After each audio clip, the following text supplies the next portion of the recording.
As someone who has spent countless hours exploring retro gaming solutions, I recently had the opportunity to test the POWERNEWS 512GB RetroBat Game Card system. This compact storage solution promises to transform compatible Windows devices into a comprehensive retro gaming powerhouse. And after several weeks of testing across multiple devices, I have developed some strong opinions about its capabilities and limitations. Let me walk you through my experience with this product, starting with the initial setup and moving through various aspects of its performance. The first thing that struck me about the RetroBat Game Card was its physical design.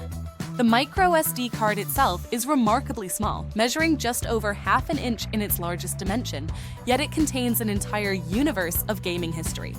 Before even inserting it into a device, I appreciated the clear labeling indicating it's specifically formatted for Windows OS systems like the MSI Claw and Legion Go.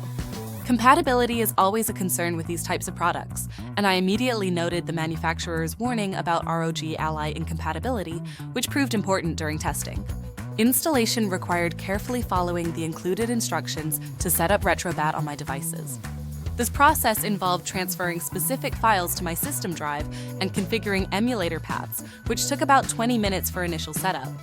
While the documentation was adequate, I could see this being slightly intimidating for users completely new to emulation. However, once configured, the system revealed its true strength. An astonishing collection of over 51,000 games spanning multiple console generations. Navigating through the RetroBat interface felt surprisingly polished for a plug-and-play solution. The carousel-style menu system made browsing through different consoles intuitive, with clear visual icons for each platform, from classic Nintendo and Sega systems to more obscure retro computers. Game artwork and metadata appeared mostly complete, though I noticed occasional missing cover images in smaller publisher sections. What truly impressed me was the organizational system. Games are sorted not just by platform, but also by genre and popularity, which helped manage the overwhelming library size. Performance testing revealed both strengths and weaknesses. On my MSI Claw handheld, loading times averaged between 2 to 5 seconds for most 16-bit era games, with near instantaneous load times for 8-bit titles. The promised 130 MB per s read speeds held up during extended play sessions, maintaining consistent frame rates even in demanding emulation scenarios like N64 and PlayStation titles. However, I did experience occasional audio stuttering when running PlayStation games with enhanced resolution scaling enabled. The ability to save and load states worked flawlessly across all tested systems, and the rewind feature added a welcome quality of life improvement for challenging retro titles. One area where the RetroBat system particularly shines is in its customization options. Users can easily add their own ROMs through a straightforward file management system, though the preloaded collection is so exhaustive that most users will never need to do so. The emulators included are generally well configured out of the box, with sensible default control mappings for each supported platform. That said, advanced users will appreciate the depth of configuration available through RetroArch, allowing for fine-tuning of graphical filters and input latency compensation. Compatibility proved mostly excellent across the board. Classic NES, SNES, and Genesis titles ran without issue, and even more complex systems like the original PlayStation showed good performance. However, I did encounter some inconsistencies with specific titles.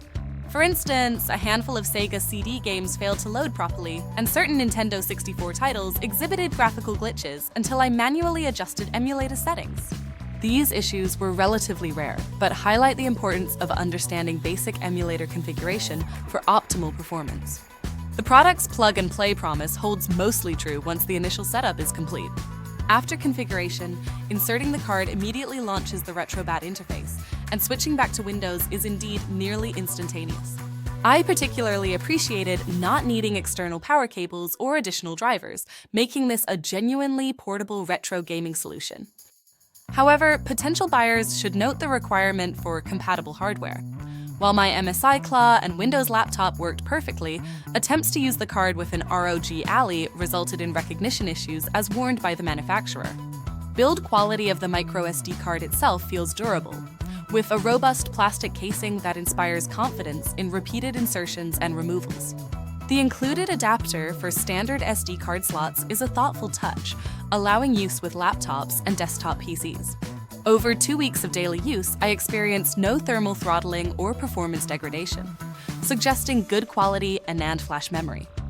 The 512 GB capacity provides ample space for the existing library while leaving room for additional games, though at current storage densities, users could theoretically expand this further. While the RetroBat system excels in many areas, there are notable drawbacks to consider. The initial setup process, while manageable for tech-savvy users, could prove daunting for complete beginners. Several customer reviews mentioned accidental formatting of the card, a risk that underscores the importance of careful handling. I also encountered occasional front-end crashes when rapidly scrolling through large game lists, though these were infrequent and resolved with a quick restart. Another significant consideration is the legal gray area surrounding preloaded ROMs.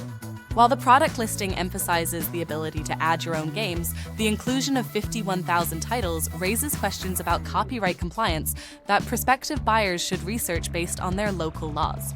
On the usability front, the RetroBat interface could benefit from better search functionality. With such an enormous library, finding specific titles requires either manual scrolling or memorizing their exact placement in the folder structure. Adding a text search feature would dramatically improve navigation efficiency.